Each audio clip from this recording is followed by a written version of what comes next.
ગુજરાતમાં વકીલને માર મારવા મુદ્દે ખુદ પોલીસ અધિકારીએ પીએસઆઈ અને અન્ય પોલીસ અધિકારીઓ સામે ફરિયાદ નોંધાવી છે। રાજ્યમાં કયા ખૂણે બની છે આ ઘટના, જોઈશું આ રિપોર્ટમાં।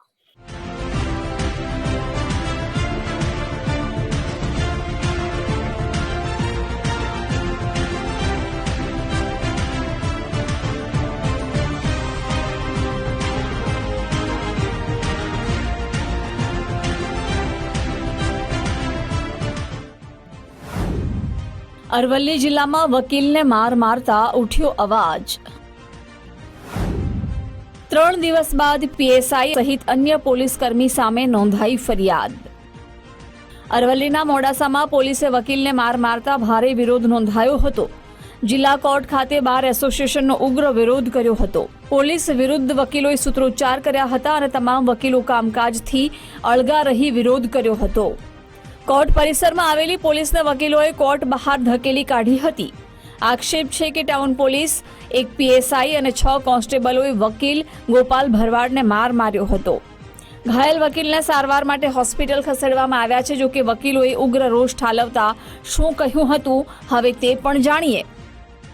મોડાસાની અંદર પોલીસનું પ્રજાનું રક્ષણ કરવાનું છે, જ્યારે એક પોલીસ કાયદો પોતાના હાથમાં લઈને વકીલ જે કાયદાનું રક્ષણ કરે છે એના ઉપર જ જો હુમલો કરે તો સામાન્ય પ્રજાને જીવવું કાઠવું પડશે।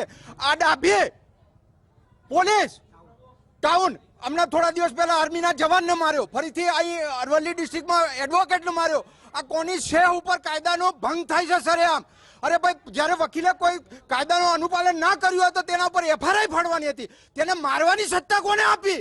અને સખતમાં સખત આ ડાબીને તાત્કાલિક સસ્પેન્ડ કરવો જોઈએ અને આ પ્રકારના પોલીસમાં જે કોઈ પોલીસ હોય એમને તાત્કાલિક અસરથી સસ્પેન્ડ કરવા જોઈએ। તમામ જિલ્લાઓના તમામ તાલુકાઓના વકીલોએ અહીં હડતાલ પાડે છે અને અમારી એફઆઈઆર એમના વિરુદ્ધ, પોલીસ કર્મચારીઓ વિરુદ્ધ અને પીઆઈ ડાબી વિરુદ્ધ દાખલ કરવા માટે અમે જઈએ છીએ। અમારી એફઆઈઆર દાખલ થવી જોઈએ અને કોઈપણ કર્મચારી અમારા કમ્પાઉન્ડમાં, પોલીસ કર્મચારી કમ્પાઉન્ડમાં દાખલ ના થાય અને કોઈપણ કાર્યવાહીથી અને દાખલ થશે કોઈપણ કાર્યવાહીથી તમામ વકીલો અળગા રહેશે અને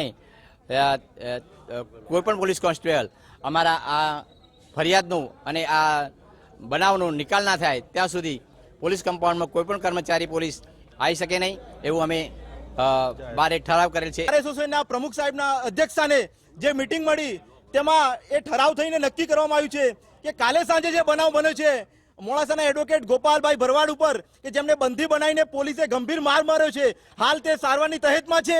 ખરેખર આ સખત શબ્દમાં હું વખોડી કાઢું છું। જિલ્લાની પોલીસને કહેવા માંગુ છું, જ્યારે પણ અગાઉ અમે એક ક્લાયન્ટને લઈ અને એસપી કચેરી રજૂઆત કરવા માટે ગયા હતા ત્યારે આ પોલીસે એસપી મનોહરસિંહ જાડેજાએ એવું કહ્યું હતું કે તમારી જિલ્લામાં દાદાગીરી છે।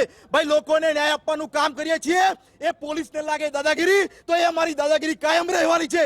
બીજું કે આ જે એડવોકેટને માર મારવામાં આવ્યો છે તે પૂર્વ ષડયંત્ર મુજબ માર મારવામાં આવ્યો છે, તેને અમે સખત શબ્દોમાં વખોડી કાઢીએ છીએ। ગુજરાત પોલીસ અને ગુજરાત સરકારને અમે અલ્ટિમેટમ આપીએ છીએ, જો 24 કલાકની અંદર એફઆઈઆર રજીસ્ટર કરી અને આ ગુંડાધારી વર્દીધારીઓ ઉપર જો સસ્પેન્ડ કરવામાં ના આવ્યા તો આગામી સમયમાં આ ઘરેલો